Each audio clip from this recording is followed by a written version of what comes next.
All right, music fans, welcome back. Harmless Dave here, talking real music in real time for real people just like you and just like me. I often get this question. I've gotten it for a number of years. Of course, I've covered Steve Perry and Journey an awful lot. It's really what got this channel off the ground.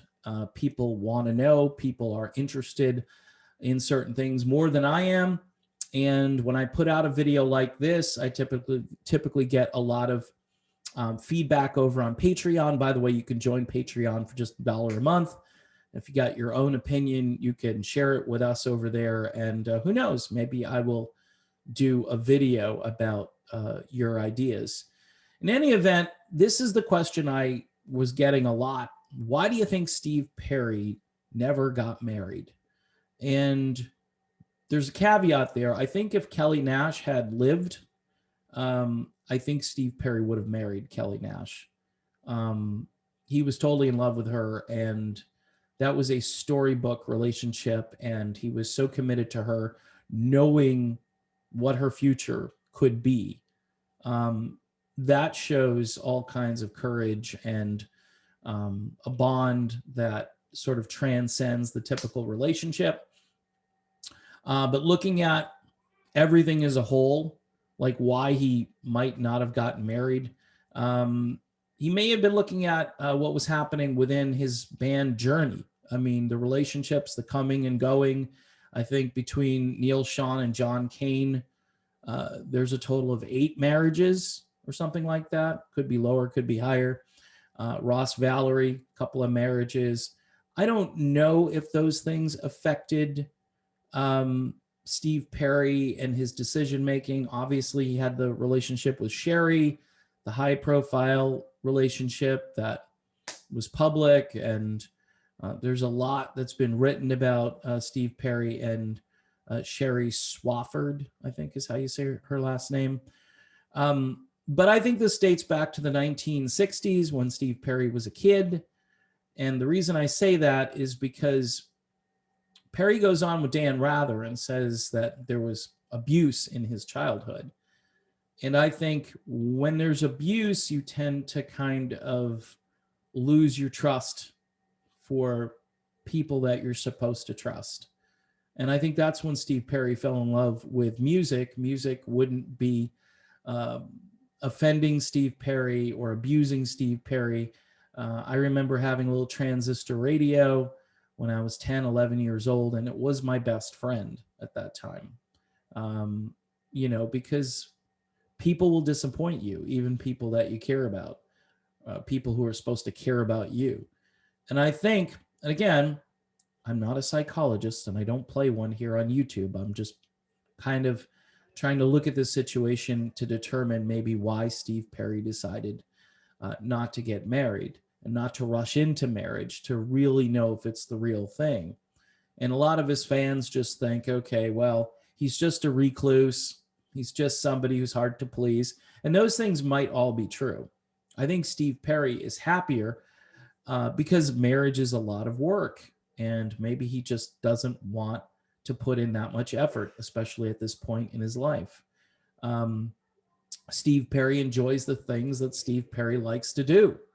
And music, again, is his passion. I think there is something to the fact that when you lose your passion for something, you're just not a complete person. You don't have any real drive or motivation that keeps you going day after day. And if relationships disappoint you and you've got this other love in your life, which in Perry's case is music, then you kind of weigh things. You say, okay, is this important to me?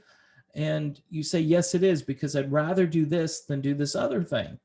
And I think in Steve Perry's life, for a long time, music filled that void. And then maybe he realized that, hey, it would be great to be in a personal relationship with somebody. He meets Kelly Nash, and I think they were in love, and that was just a storybook romance kind of thing. And then it ended.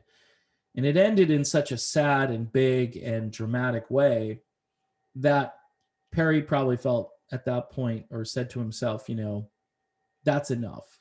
That was meant to be, and now it's not. But Kelly smartly said to him, hey, if you're going to continue on and something happens to me, don't go back to being this reclusive guy. And I think Perry still is kind of a reclusive guy. I think he's going to do what he wants to do with his life. And it's safer. It's just safer and it's easier. It's so much easier. And if he truly does wake up in the morning and work on ideas for new music, that's his passion. And at 72 years old, he's got nothing left to prove to anybody. He's got the #1 most downloaded track in the history of music with Don't Stop Believin'. Of course, John Cane and Neil Schon can also take credit for that, but it's Perry's pristine vocals. That album now approaching the 40th anniversary. That's a groundbreaking album in music history. Escape will go down as one of the great records of all time, even if the critics don't think so. But Steve Perry, he doesn't need to be married. He didn't need to be married in the old days. I'm sure he was playing the field when he was a big time rock star. That kind of power and that kind of fame and notoriety, it's just hard to escape. And you either embrace it, which I'm sure he did for a while, or you completely reject it, which he did later. And then you've got your bandmates who are just, hey, this is the rock and roll lifestyle, Steve. And Steve has made statements in interviews saying, look, I was getting into some things that weren't healthy, that weren't good. And I recognize that. And that was another substitute for maybe the things that weren't going right with my personal relationships or with my band relationships. And I think that also plays into this, that he said in that documentary, hey, I never really felt like I was a part of the band. And the other guys were like, huh? I mean, I think Steve Perry just operates on a different level intellectually. And this isn't a knock on anyone else who was ever in Journey, but Steve Perry really examines things. When you hear him do interviews, he's talking up here, and most people are kind of down here. I'm just saying it. I'm not saying he's smarter than everybody. I'm just saying some people you meet in life are really plugged in to whatever it is they love in a way that when you listen to them talk, you hear this passion come out, but you hear somebody speaking with authority, even if you don't agree with them. Like when I watch Rick Beato on YouTube, there's a guy who's operating way up here. I don't even know half the time what he's saying. Okay. When he talks about, the structure of music and all these different things, what makes a song great and all these insider baseball kind of things. Perry has that. Perry has that just about life and about relationships. What would be awesome is if Steve Perry wrote a true autobiography about his life. But clearly marriage, it was a priority maybe for a little while in his life, or a thought that, hey, everybody else is doing this. But we know one thing about Steve Perry is he's very independent and he goes at his own speed. You're not going to rush Steve Perry through anything. We found that out in 1998. We found that out in 1987. Even though Perry wanted in with Journey quickly, that's why he and Neil Schon wrote Patiently. He learned his lesson. I don't know if the other guys ever learned their lesson about being patient, but it's interesting. It's an interesting topic, and people will have their own theories as to why Perry never got married. But I think he's had a good life and a fulfilling life, and I think he would have married Kelly Nash if Kelly didn't pass from cancer. And that's a super sad story. And he could have had the music and someone to share his life with. And instead, he's still got the music, which has always been his first love. So that's my cutting edge analysis. And no, I'm not a psychologist, and I don't plan on getting into the business anytime soon, because I would probably be wrong far more than I'm right.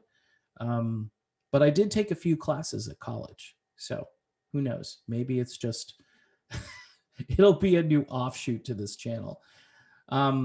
Thanks for watching the channel. Don't forget to subscribe to the channel, hit the bell for notifications. And like I said, it's only $1 a month to join Patreon, because I'm sure there are strong opinions on this topic. And for $1 a month, you could share your views on Steve Perry's personal life and so forth. Just we try to keep it, simple here. We don't try to be too complicated, especially when we're conversing on Patreon. Anyway, thanks for watching the channel, and I will see you soon.